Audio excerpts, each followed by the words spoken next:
websitenya di SIMBG. Diberi kemudahan dalam melakukan pendaftaran. Cuma memang ada beberapa kendala terkait karena kalau di MB kemarin kan tidak perlu ada pendampingan pemohon oleh tim ahli atau konsultan.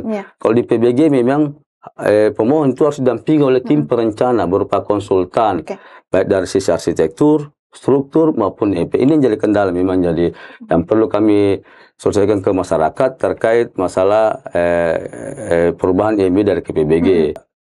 Pemohon sebelum melakukan pendaftaran SIMBG ada dulu dokumen yang harus dilengkapi berupa data umum berupa KTP, data tanah berupa sertifikat olah hak, data teknis lah yang paling utama ini juga. Kalau di data sebelum mendaftarkan pemohon mendaftar di SIMBG ada lagi dokumen yang harus disiapkan, itu berupa PKKPR atau persetujuan keselesaian kegiatan pemanfaatan ruang. Yang pertama ya paling kita cari yang bersertifikasi. Pasti harus itu, Pak. Karena ada beberapa permasalahan kita hadapi terkait dari teman-teman arsitek juga. Karena mungkin persoalan nilai yang tidak sesuai kadang tidak bisa mendampingi sampai padahal dia punya seorang arsitek itu punya tanggung jawab besar. Assalamualaikum warahmatullahi wabarakatuh. Halo seluruh pemirsa Berita Kota Makassar. Satu informasi 4 media bisa dibaca, didengar, dan juga bisa ditonton. Bersama saya Rahma di kanal YouTube BKM News yang tentunya pada hari ini pemirsa kita akan membahas terkait dengan adanya perubahan IMB ke PBG yang dimana kita ketahui atau biasa kita lihat di jalan ya ada papan informasi yang menekankan di situ hanya IMB. Namun terkait dengan itu saya sangat excited pada hari ini karena rasanya saya juga sering mendapat spoiler terkait dengan adanya perubahan dari IMB berubah menjadi PBG, dari izin mendirikan bangunan berubah menjadi perizinan bangun gedung. Seperti itu. Jadi untuk terkait itu karena kalau kita lihat dari segi namanya pemirsa memang maknanya hampir sama saja.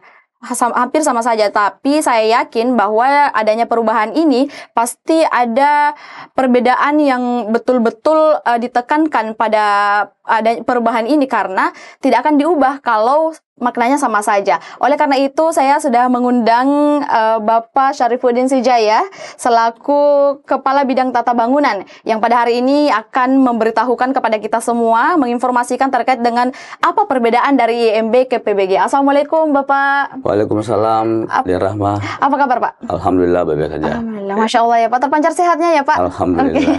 Hari ini berangkat dari mana Pak ke kantor? Alhamdulillah tadi pagi kebetulan rutinitas kami setiap hari Senin bersama seluruh jajaran di Dinas Tata Ruang melakukan rapat koordinasi. Sebenarnya rapat hari ini masih berlangsung, cuma saya izin karena ada undangan dari BKM ini kami harus hadir ya. Iya Pak, jadi kemarin-kemarin itu Pak kami memang merencanakan terkait dengan bentuk sosialisasi seperti ini karena sejujurnya banyak masyarakat di luar sana Pak yang bingung terkait dengan adanya perubahan IMB dan PBG ke PBG ini. Terkait dengan itu perbedaannya seperti apa, mekanismenya seperti apa, prosedural untuk mendaftar ini seperti apa, apakah ada perbedaan yang terlalu spesifik yang membedakan hal ini sehingga kita harus mengetahui ini, itu yang perlu kita ketahui bersama Pak di sini. Oleh karena itu, di Ruang Rahma, mencari ruang inspirasi dan prestasi pada hari ini, kita akan mengetahui bersama. Berikut informasi terkait dengan adanya perubahan IMB ke PBG bersama dengan Bapak Syarifuddin ya Pak. Oke Pak, kita langsung saja masuk pada topiknya. Perubahan IMB ke PBG sebenarnya didasari oleh apa sih Pak? Oke, terima kasih Rahma. Sebelum saya masuk ke topik, saya ingin menjelaskan dulu struktur organisasi yang ada di Dinas Tata Ruang. Jadi Dinas Tata Ruang itu terdiri dari 4 bidang.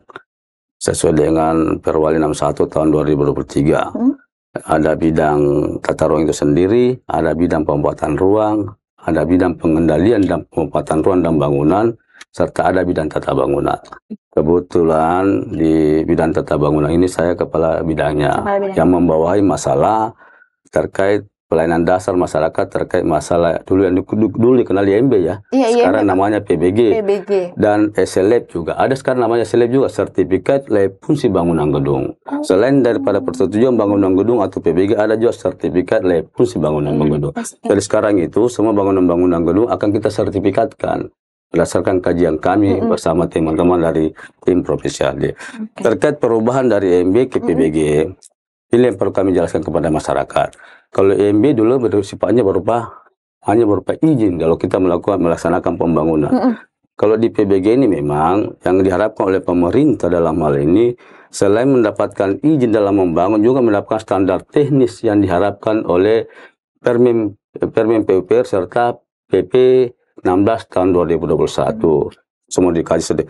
Dan perintah pelaksanaan PBG atau persetujuan bangunan gedung ini sudah diamanahkan di PP 16 tahun 2021 sejak 2 Agustus 2021 seluruh kota harus melaksanakan merubah dari MB ke PBG.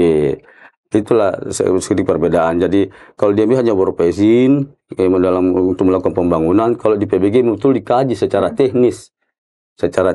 Jadi di PBG juga ini yang melakukan kajian ini bukan dari kami, internal kami di Tata Ruang, tapi ada melibatkan namanya tim profesi ahli atau TPA Kota Makassar. Ada juga namanya tim penilai teknis pemerintah Kota Makassar. Apa yang perbedaan paling mendasar itu terkait masalah bagaimana standar teknis, karena di MB kemarin mungkin bisa masyarakat bisa memohonkan langsung saja. Kalau di PBG ini kemudahannya di PBG ini kita bisa mendaftar melalui, tidak perlu ada tatap muka. Kita bisa mendaftar secara online melalui sistem informasi manajemen bangunan gedung. Kita buka saja. Sudah ada websitenya. Ada websitenya di SIMBG. Diberi kemudahan dalam melakukan pendaftaran. Cuma memang ada beberapa kendala terkait, karena kalau di MB kemarin kan tidak perlu ada pendampingan pemohon oleh tim ahli atau konsultan. Kalau di PBG memang pemohon itu harus didampingi oleh tim perencana berupa konsultan, baik dari sisi arsitektur, struktur maupun EP. Ini yang jadi kendala memang, jadi yang perlu kami selesaikan ke masyarakat terkait masalah perubahan EMB dari ke PBG. Banyak yang harus disampaikan kepada masyarakat. Tidak bisa Tapi kan banyak tuh Pak yang mengatakan bahwa apa sih dari segi maknanya pun sama saja. Kemudian apakah ketika mungkin kita mendaftar dan sebagainya untuk perizinan ataupun mendapatkan izin mendirikan bangunan ini, itu lebih sulit di IMB atau di PBG, Pak? Itu mungkin yang perlu diperjelas deh, Pak. Jadi, kalau memang di IMB memang masyarakat kan tidak perlu ada didampingi oleh tim konsultan mereka dalam melakukan permohonan. Kalau di PBG harus memang ada. Karena ini saya maksud tadi, di dalam PBG ini harus yang dikaji itu standar teknis. Bangunan gedung itu harus memenuhi 4 unsur ini. Unsur keselamatan bangunan, keamanan suatu bangunan, yang ketiga kesehatan suatu bangunan, dan keempat kemudahan akses dalam suatu bangunan. Di IMB itu tidak diperhatikan itu, Pak? Jadi kurang diperhatikan. Ya, kalau sekarang itu jadi perhatian khusus itu memang dalam penerbitan ini, karena apa tujuannya PBG untuk mendapatkan suatu bangunan yang handal, kokoh dan kuat sesuai standar yang diamanahkan di PP 16 tahun 2021. Itu Pak, biasanya kan kalau ada suatu perubahan mendasar, suatu perubahan yang signifikan seperti itu, biasanya sebelumnya ada suatu kejadian yang mungkin pernah menimpa dan sebagainya. Apakah ada beberapa kejadian Pak dari data yang mungkin Bapak dapatkan sehingga IMB ini bisa akhirnya diubah menjadi PBG dengan adanya perhatian khusus seperti tadi yang Bapak katakan? Kalau pelaksanaan PBG ini kan menjadi amanah daripada Undang-Undang Nomor 8 tahun 2002 tentang bangunan gedung. Terus ada namanya amanah dari PP 16 tahun 2021 tentang petunjuk pelaksanaan Undang-Undang Nomor 8 tahun 2002 tentang bangunan gedung. Jadi memang jadi kebijakan dari pemerintah pusat untuk merubah sistem perizinan yang ada di seluruh Indonesia dari MB ke PBG. Dan seperti itulah ini jadi cekal banget dari pelaksanaan kemarin Undang-Undang Nomor 11 tahun 2000 tentang Cipta Kerja ya. Iya, Undang-Undang Cipta Kerja. Cipta Kerja itu sampai lahirlah ini perubahan dari MB ke PBG. Jadi dari pusat Pak. Ini amanah dari pemerintah pusat. Lalu kemudian diresmikan di Kota Makassar itu pada saat kapan Pak? Kita memang dengan segala pertimbangan kalau diamanahkan kan sejak 2 Agustus 2021 seharusnya seluruh kota sudah harus melaksanakan persetujuan bangunan gedung atau PBG. Perubahan dari MB ke PBG. Cuma kita ke Kota Makassar dengan segala pertimbangan Pak Wali pada waktu itu, karena ini hal baru, kita juga perlu tahap pembelajaran, apalagi kita Kota Makassar menjadi barometer kawasan Indonesia Timur, jangan sampai penerapan ini menimbulkan polemik ke masyarakat. Ya, kita sebenarnya tidak malu belajar ke daerah-daerah lain loh. jujur, kita Kota Makassar pertama mau penerapan PBG ini atau persetujuan bangunan gedung ini, kita belajar di Kabupaten Goa. Oh. Dengan segala konflik permasalahan di sana. Selain daripada Kabupaten Goa, kita juga belajar ke kementerian bagaimana penerapan PBG ini menjadi solusi dalam permasalahan yang dihadapi oleh masyarakat di daerah-daerah lain. Dan hampir daerah lain memang hampir semua ada permasalahan yang terjadi. Alhamdulillah dengan bekal kami dari belajar di kementerian, PUPR, belajar dari beberapa daerah, termasuk ada kemarin kita ke Bandung, ke Semarang, ke Surabaya, ada permasalahan kita dapat, oke lah kita sudah siap, maka sudah siap. Karena kita, ini Makassar kota metro, kota besar. Kalau terjadi polemik terkait masalah IMPBG, yakinlah biasanya akan lebih besar. Betul, Pak. Itu yang kita khawatirkan. Jadi alhamdulillah setelah kami semua perangkat kita siap,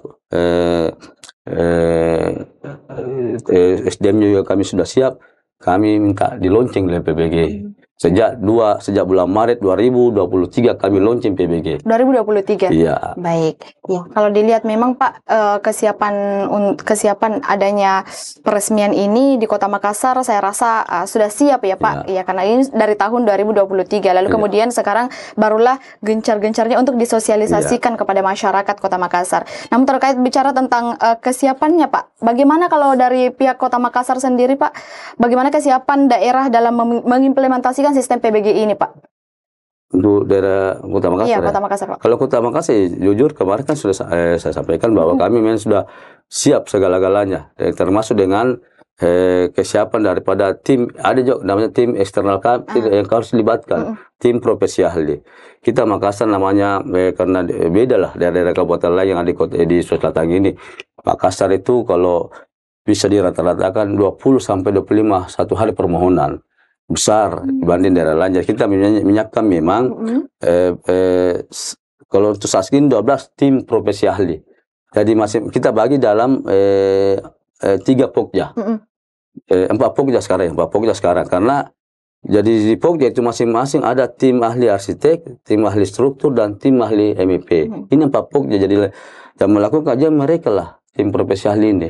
Ini persiapan kami termasuk pembentukan TPT, tim peneliti teknis internal tata ruang. Kalau TPA itu permohonannya melalui Kementerian PUPR itu jadi tim profesi ahli. Jadi bukan kita yang menentukan ini ya. Iya, dia mendaftar melalui secara online itu jadi TPA Kota Makassar. Setelah dinyatakan lulus, kami lah yang menentukan siapa yang jadi bisa menjadi tim profesional untuk mengkaji masalah persetujuan bangunan gedung. Oh, jadi banyak pihak yang dilibatkan untuk mendapatkan izin dari PBG ini, untuk mendapatkan peresmian dari PBG ini sendiri.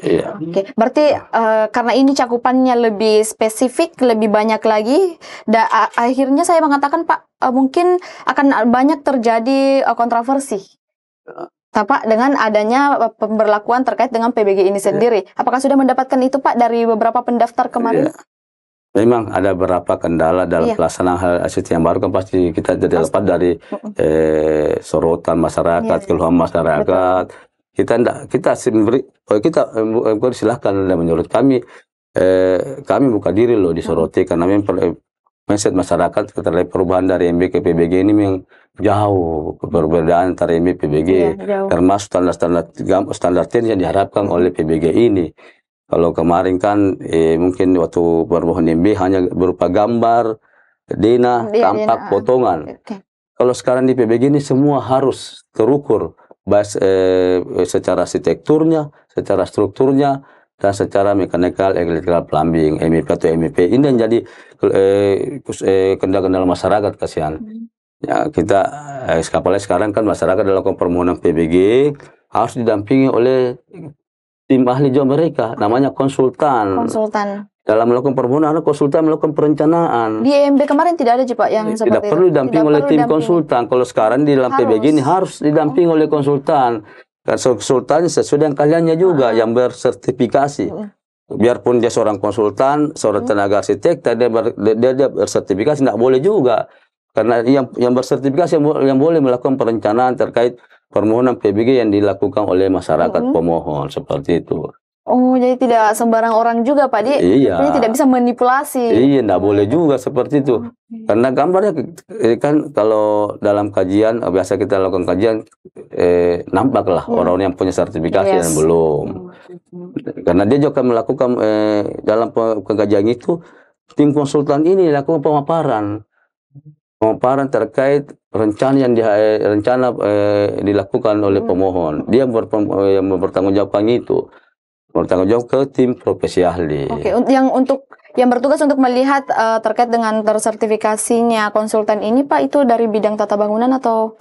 Kan pasti di dalam prototipe gambar kan sudah ditampilkan. Sudah ditampilkan ya? Iya. Jadi otomatis harus terlihat. Jelas nomor sertifikasinya siapa namanya terdaftar di Ikatan Arsitektur mana, Ikatan Arsitektur mana, apakah ya Sulsel ya Sulbar kita. Jelas akan ditampilkan semua. Jadi nanti setelah dia adakan pemaparan, nanti kita cocokkan betul dia jadi orangnya kah atau tidak ada boleh manipulasi lah sekarang ya. Karena semua teman-teman terdaftar baik di Sulsel maupun di Sulbar. Iya.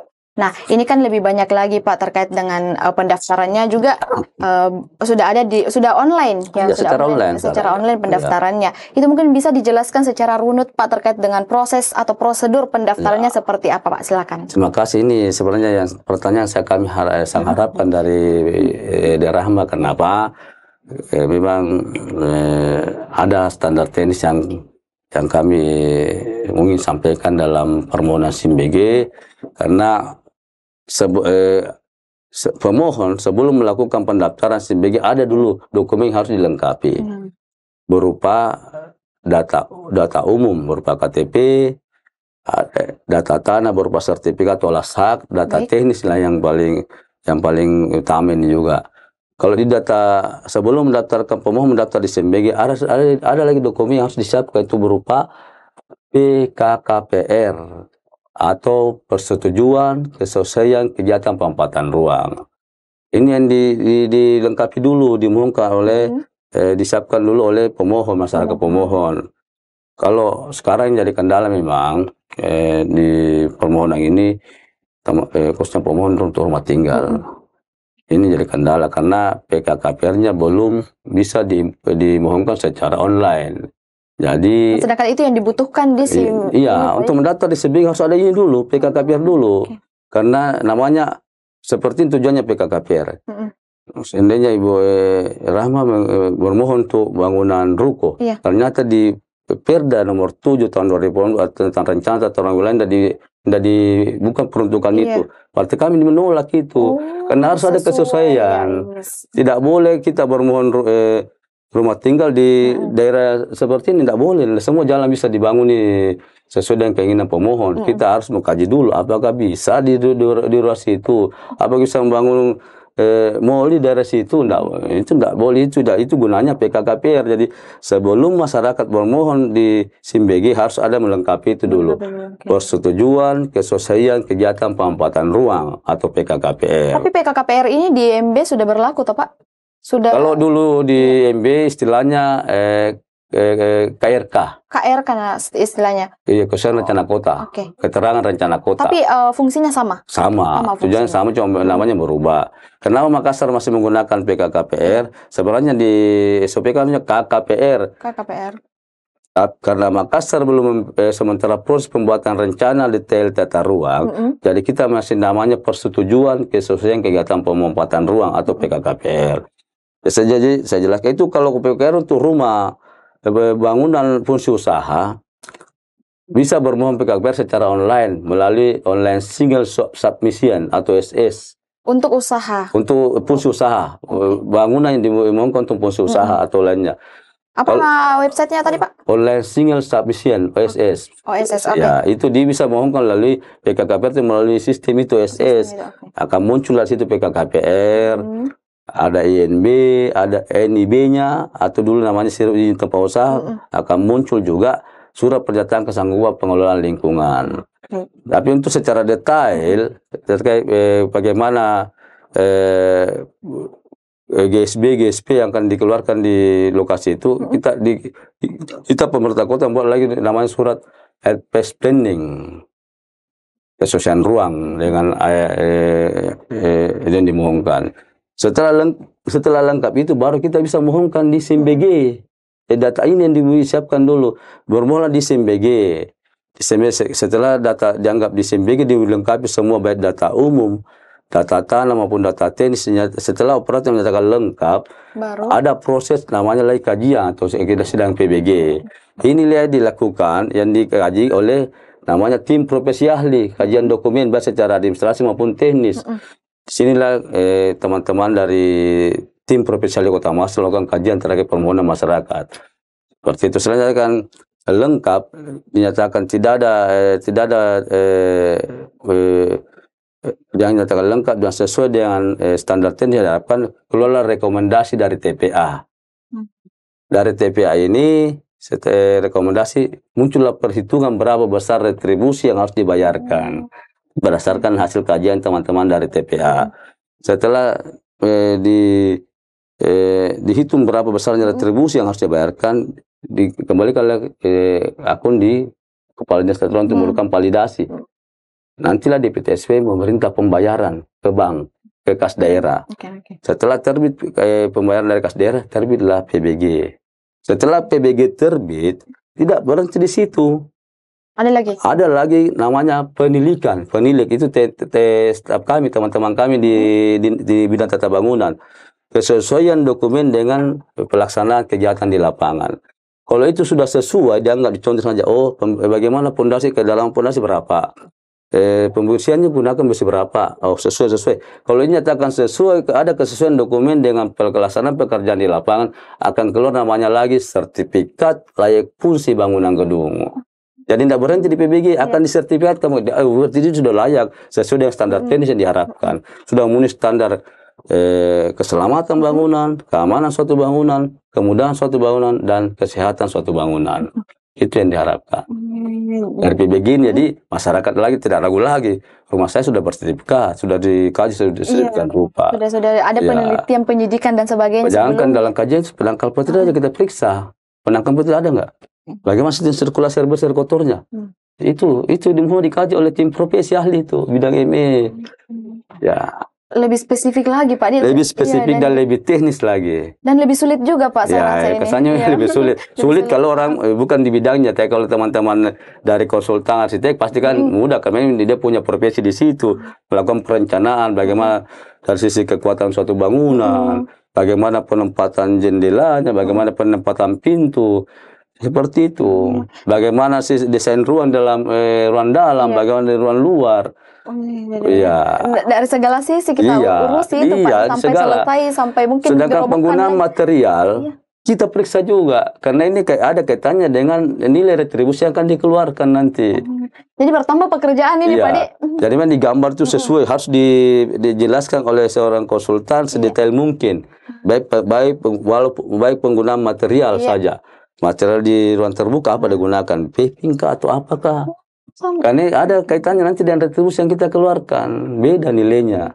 Seperti itu. Memang secara detail memang. Jadi kita ini juga berfungsi sebagai seorang kontraktor di situ Pak, karena melihat kesesuaian material yang digunakan, segala inilah itulah. Jadi banyak sekali elemen-elemen yang kemudian kita teliti untuk PBG ini Pak.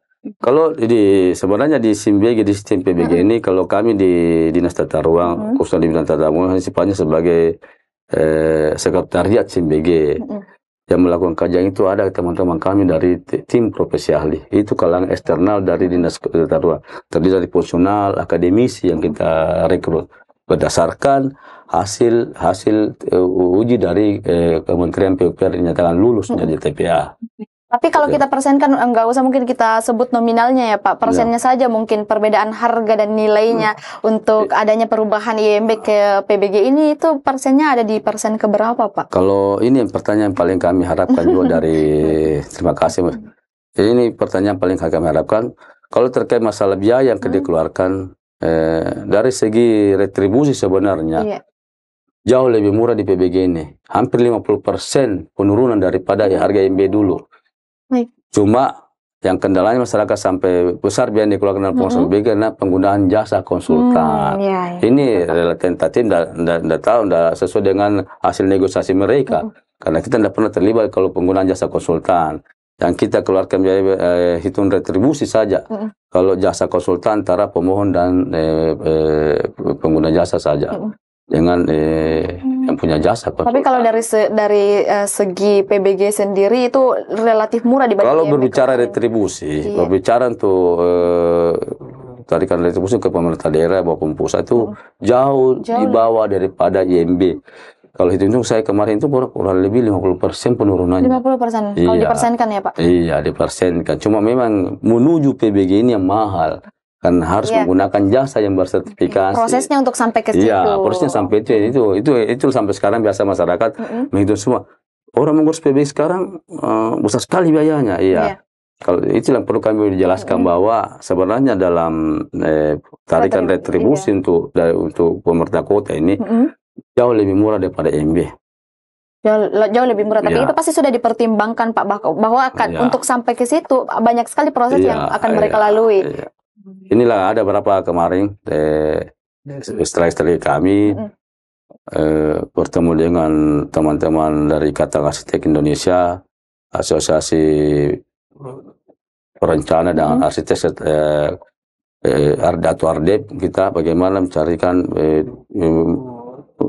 menyatukan suatu harga untuk masyarakat pemungkasan, bantu masyarakat, karena ini kan bukan berupa proyek atau yang bekerja, hanya persyaratan untuk menuju PBG. Jadi mudahan ada teman-teman yang sempat mendengarkan informasi atau teman-teman Ardep bagaimana mencarikan solusi kepada masyarakat dalam penerapan nilai jasa konsultan perencana dalam pengurusan PBG ini. Jadi disamaratakan lah ya, disamakan. Kalau jauh lebih supaya karena ini kendalanya masyarakat. Baru kalau berbicara retribusi jauh memang dibawa kita sekarang dengan PBG ini. Tapi kan masyarakat akan menyebutnya Pak luar biasa dia secara PBG. Kumulatif dia menilai langsung PBG yang lebih mahal. Padahal padahal prosesnya untuk menuju ke PBG itu yang mahal. Tapi kita mendapatkan hasil yang standar juga, standar teknis juga. Yes, betul. Ada harga dua kualitas. Kita menggunakan bosan nyaman di dalam rumah tangga karena sudah memenuhi standar teknis diharapkan oleh peraturan pemerintah yang ada. Termasuk itu saya bilang tadi, penangkal petir aja ditahu harus ada penangkal petirnya. Kayak seperti itu. Tapi ada mungkin saran dari Bapak Syaifuddin terkait dengan ini Pak. Apakah saran untuk warga di luar sana, bagaimana tips memilih konsultan atau seperti apa Pak yang baik, yang tepat? Karena kalau kita lihat dari sisi PBG sendiri itu justru lebih murah dibanding IMB kemarin. Bagaimana mungkin Pak saran atau solusi yang diberikan untuk masyarakat di luar sana? Kalau saran kepada masyarakat dalam menentukan seorang jasa konsultan atau jasa arsitek, yang pertama ya paling yang kita cari yang bersertifikasi. Pasti harus itu Pak. Karena ada beberapa permasalahan kita hadapi terkait dari teman-teman arsitek juga. Karena mungkin persoalan nilai yang tidak sesuai kadang tidak bisa mendampingi sampai padahal dia punya seorang arsitek itu punya tanggung jawab besar. Dia harus memaparkan hasil perencanaannya terkait bangunannya yang dimohonkan ini. Dia punya jawab kalau ada permasalahan ada bencana atau apa, atau ada terjadi kerubuhan suatu bangunan, ada apa, menjadi tanggung jawab ini seorang jasa konsultan. Yang disoroti orang konsultannya. Dia punya tanggung jawab secara pidana maupun administrasi, sanksi pidana karena itu kalau dia dalam merencanakan salah. Inilah harapan kami kepada pemohon untuk betul-betul mencari seorang jasa konsultan yang punya sertifikasi. Ya seperti itu. Ya, pada intinya di sini dan yang paling pertama itu harus memilih konsultan yang tersertifikasi Pak Adi, karena secara segalanya mungkin ya Pak, urusan-urusannya itu harus dikembalikan pada konsultan itu sendiri. Karena dia punya tanggung jawab. Ada tanggung jawab besarnya di situ. Oke. Tapi apakah ada perlindungan hukum bagi warga jika ada ketidaksesuaian atau pelanggaran dalam penerbitan PBG-nya Pak? Kalau ada pelanggaran tidak kesesuaian antara dokumen yang pelaksanaan kegiatan di lapangan, langsung di-cut dari awal mungkin Pak ya. Kami pasti melakukan tindakan terbaik sanksi administrasi. Yang pertama kita tidak mengeluarkan sertifikatnya, dianggap tidak layak. Tidak layak. Karena tidak sesuai dengan dokumen yang dimohonkan dengan pekerjaan di lapangan. Kedua, bisa kita penarikan porsi PBG-nya. Karena tidak sesuai, tidaknya ketidaksesuaian. Jadi tidak bisa lanjut Pak Di, Tidak kalau bisa lanjut. sudah tidak ada kesesuaian dari Walaupun awal. sudah keluar kita tarik Iya. lagi. Kita tarik Pembatalan persetujuan bangunan gedung. Jadi harus divalidasi lengkap dan juga tepat, Iya. baru lalu kemudian lanjut Iya. seperti itu Pak. Oke, terakhir mungkin Pak, apa harapan untuk warga atau masyarakat Kota Makassar maupun di luar dari Kota Makassar terkait dengan adanya perubahan IMB ke PBG ini? Silakan Pak. Terima kasih, Rahma. Harapan kami kepada masyarakat Kota Makassar khususnya dan seluruh masyarakat pada umumnya dalam membangun, selain daripada desain ruang maupun arsitek yang kita harapkan, ada yang paling penting dalam hal melakukan pembangunan suatu bangunan, yang pertama itu persetujuan bangunan gedung atau PBG serta sertifikat layak fungsi bangunan gedung. Apa tujuan dari pelaksanaan PBG ini? Untuk mendapatkan 4 faktor dari suatu bangunan gedung, menemukan faktor keselamatan, faktor keamanan, kesehatan, serta kemudahan dalam suatu bangunan gedung. Dengan mendapatkan PBG atau sertifikat layak fungsi adalah masyarakat akan merasa nyaman dan aman menempati suatu bangunan gedung. Apalagi kalau bangunan fungsi publik, pengguna bangunan dan penghuni bangunan itu akan bisa rasa aman. Dengan melakukan sertifikasi bangunan, insya Allah pengunjung dan pengguna bangunan akan merasa lebih aman dan merasa terlindungi dengan apa yang dekat masalah bangunan gedung yang ditempati. Karena PBG ini memang lebih teknis, lebih teknis. Ya. Jadi memperhatikan terkait dengan keselamatan, ya kesuksesan dari adanya bangunan yang kemudian direncanakan pada saat itu. Karena kalau kan di daerah-daerah Jawa itu semua bangunan itu kalau sudah dapat sertifikat ditempel loh di bangunannya. Jadi orang pengunjung tidak ragu lagi. Tidak ragu lagi karena sudah terpercaya. Iya, sudah terpercaya. Baik masalah sirkulasi air bersih, air kotor kan biasa kita bangunan seperti saya ambil gambar adalah hotel biasa ada pembuangan limbahnya tercium bau. Berarti tidak layak, tidak sehat. Dan itu perlu diteliti kembali. Oke. Jadi memang banyak sekali Pak Di perbedaan antara IMB dengan PBG ini, yang tentunya pasti lebih spesifik, lebih spesifik dan lebih aman mungkin kita dengan adanya PBG ini ya Pak, karena ya betul-betul dari segala sisi diperhatikan keselamatannya gitu. Baik, terima kasih Pak Syaifuddin setelah datang di Berita Kota Makassar untuk mensosialisasikan terkait dengan ini.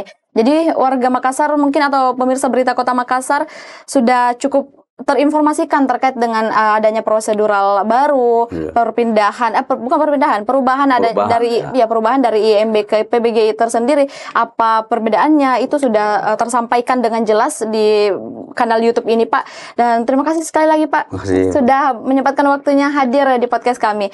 Dan untuk pemirsa Berita Kota Makassar, informasi lainnya tentunya Anda nantikan di kanal YouTube BKM News dengan satu informasi 4 media, bisa dibaca, didengar dan juga bisa ditonton. Tentunya kita harapkan dengan adanya podcast ini kalian bisa mengetahui seperti apa prosedural pada pengurusan PBG itu sendiri. Saya Rahma bersama dengan Pak Syaifuddin Sijaya selaku Kepala Bidang Tata Bangunan. Kita pamit hari ini. Wassalamualaikum warahmatullahi wabarakatuh. Waalaikumsalam warahmatullahi wabarakatuh.